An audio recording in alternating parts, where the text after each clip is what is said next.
지난 4일 로스앤젤레스와 샌프란시스코 등 캘리포니아주 중남부 지역에 강한 폭풍우가 덮쳤습니다. 갑자기 불어난 물에 고립된 사람들이 당국에 구조되는가 하면 캘리포니아 내 곳곳에서 대규모 정전을 겪거나 공항이 침수로 폐쇄돼 항공편이 취소되는 등 피해가 속출했습니다. 4일 샌프란시스코 지방기상청 NWS에 따르면 이날 오전 샌프란시스코 베이 지역에서는 관측 지점별로 최대 시속 61에서 88마일의 강풍이 불었습니다. 강풍으로 나무와 전신줄들이 쓰러지면서 정전이 잇따르고 있습니다.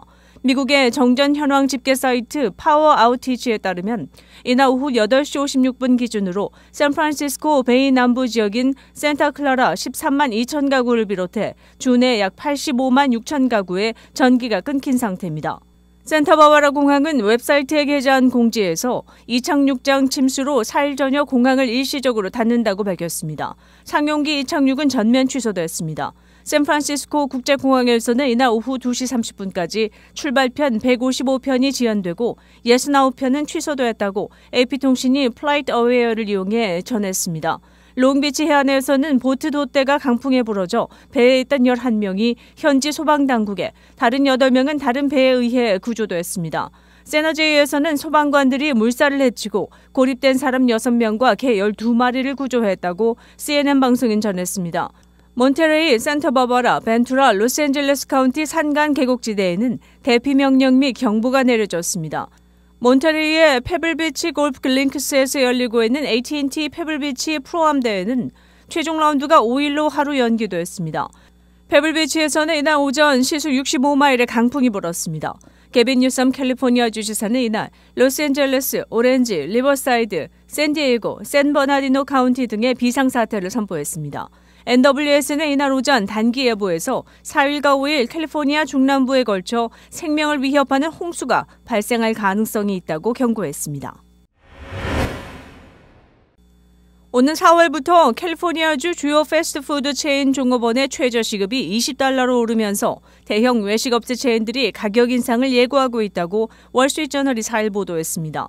보도에 따르면 멕시칸 패스트푸드 체인 치폴레는 인건비 인상에 대응하기 위해 캘리포니아주 매장의 메뉴 가격을 5에서 9% 인상할 예정입니다.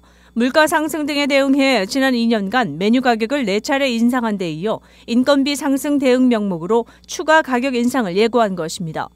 맥도날드, 잭인더박스 등 다른 패스트푸드 업체들도 올해 인건비 상승을 반영해 캘리포니아주 점포의 메뉴 가격 인상을 예정하고 있다고 미 언론은 전했습니다. 맥도날드 점주협회는 올해 추가 인건비 상승폭이 점포당 연간 $25만 달러에 이를 것으로 추산하고 있습니다. 이는 오는 4월부터 캘리포니아주 내 패스트푸드 업계 종사자의 시간당 최저임금이 $20로 인상되는 점을 반영한 것입니다.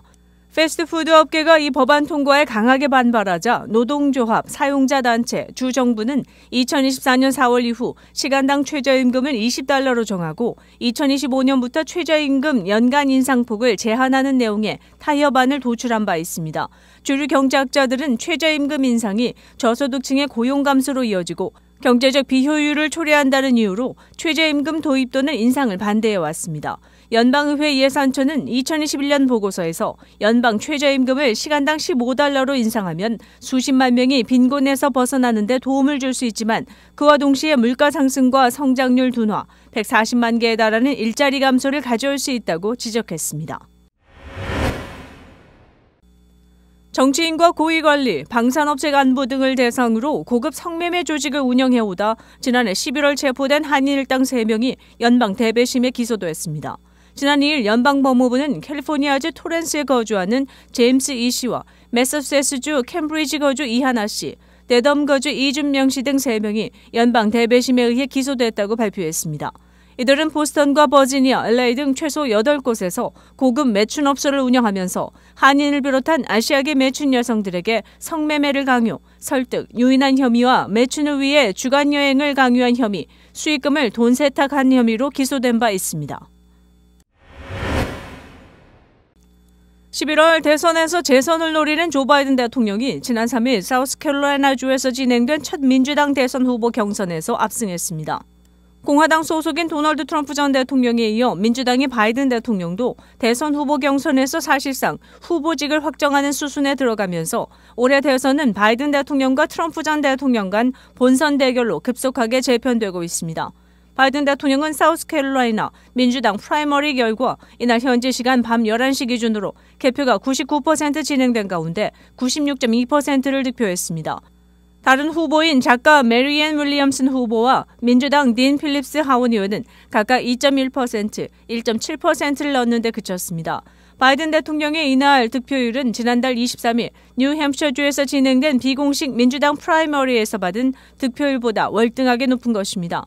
워싱턴 포스트는 경선 결과를 전하면서 바이든 대통령은 낮은 지지율과 그가 대선에서 어떻게 할 것인지에 관련해 당내에 퍼지고 있는 우려와 싸우고 있으나 후보 재지명 가능성은 매우 높다고 평가했습니다. 바이든 대통령이 사우스캐롤라이나에서 진행된 민주당의 첫 경선에서 전폭적인 지지를 받으며 압승함으로써 본선 경쟁력에 대한 당 일각의 회의론을 잠재울 수 있게 됐다는 측면에서 무엇보다 의미 있는 승리로 분석됩니다. 테슬라가 차량 내 경고등 표시가 규정된 크기보다 작다는 문제를 지적받아 약 220만 대를 리콜합니다. 이일 연방도로교통안전국 NHTSA에 따르면 테슬라는 브레이크와 주차, 브레이크 잠김 방지 등을 알리는 경고등 계기판의 글자 크기가 규정보다 작은 문제를 시정하기 위해 대규모 리콜을 진행합니다. 리콜 대상 차량은 2012에서 2023년형 모델 S, 2016에서 2024년형 모델 X, 2017에서 2023년형 모델 3, 2019에서 2024년형 모델 Y, 2024년형 사이버 트럭 등 219만 3,869대입니다. 사실상 미국 내 테슬라 차량 대부분이 해당합니다.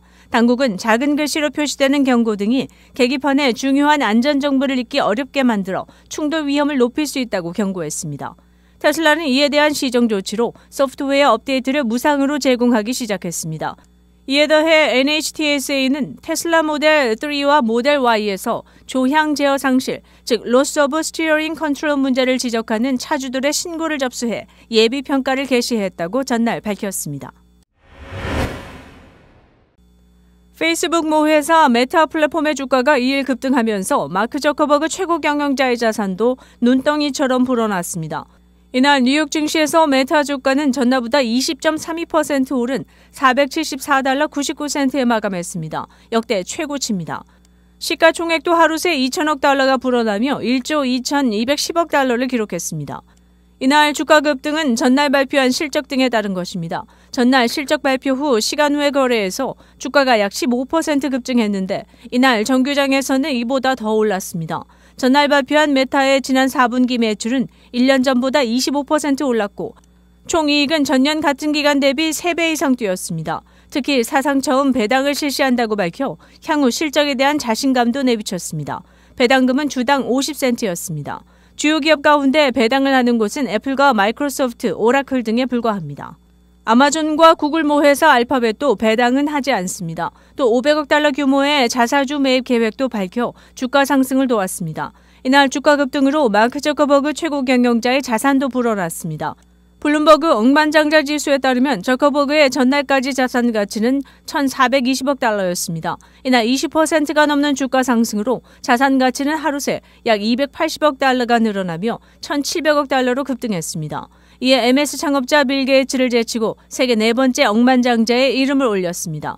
저커버그는 메타 지분의 약 13%, 주식으로는 3억 5천만 주를 보유하고 있습니다. 이에 배당으로 수천억 원을 벌 수 있게 됐습니다. 메타가 분기당 0.5달러를 배당하면 저커버그는 분기당 1억 7,500만 달러, 1년으로는 7억 달러를 거둬들이게 됩니다.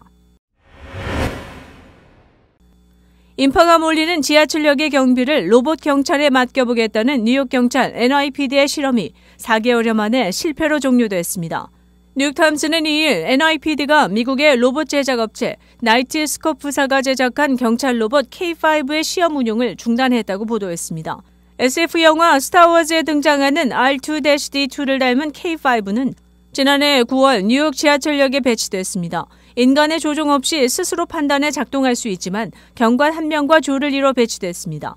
당시 에릭 애덤스 뉴욕시장은 로봇은 화장실에도 가지 않고 식사 시간도 없이 임무를 수행한다며 저렴한 가격에 치안을 강화할 수 있게 됐다고 기대했습니다. 그러나 휴식 없이 일을 한다는 기대와는 달리 K5는 전력 충전에 매일 적지 않은 시간을 배정해야 하는 것으로 나타났습니다. 또한 경관과 함께 배치된 탓에 인력 절감 효과도 없었다는 지적입니다. 로봇이 실제 치안 유지에도 별 도움이 되지 않은 것으로 나타났습니다. 일단 K5는 바퀴로 움직이기 때문에 지하철역 계단을 사용할 수 없어 작동 범위가 제한되었습니다. 또한 이 로봇은 4개의 카메라가 부착돼 360도 주변을 지나는 행인의 모습과 상황 등을 살필 수 있지만 뉴욕시는 인권단체들의 우려를 감안해 안면인식 기능을 사용하지 않았습니다. 이 때문에 NYPD는 로봇 경찰의 기능을 제대로 활용하지 못했다는 설명입니다. 다만 뉴욕시는 이날 앞으로도 적극적으로 신기술을 받아들일 것이라며 K5에 다른 임무를 맡기는 방안을 검토할 것이라고 밝혔습니다.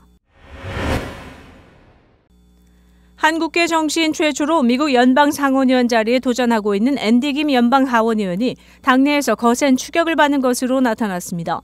뉴욕타임스에 따르면 김 의원은 최근 페어리 디킨슨 대학이 뉴저지주 유권자 504명을 대상으로 실시한 여론조사에서 32%의 지지율로 선두 자리를 지켰습니다. 2위는 20%의 지지율을 기록한 필 머피 뉴저지 주지사의 부인 태미 머피 후보였습니다. 김 의원은 머피 후보를 12%포인트 차로 앞섰지만 이전 여론조사에 비해 격차가 적지 않게 감소한 것으로 나타났습니다. 지난해 10월 미국의 시민단체 엔드 시리즌스 유나이티드 여론조사에 따르면 김 의원의 지지율은 42%, 머피 후보의 지지율은 19%였습니다. 23%포인트에 달했던 지지율 격차가 3개월여 만에 절반가량으로 줄어든 셈입니다. 민주당의 연방 상원의원 후보를 결정하는 뉴저지 프라이머리는 4개월 후인 오는 6월 4일에 실시됩니다. 9회부터 정치 자금을 모금한 김 의원은 170만 달러를 모았습니다. 김 의원도 변호사와 금융업계 등의 도움을 받았지만 대부분은 $100 이하의 소액 헌금인 것으로 나타났습니다.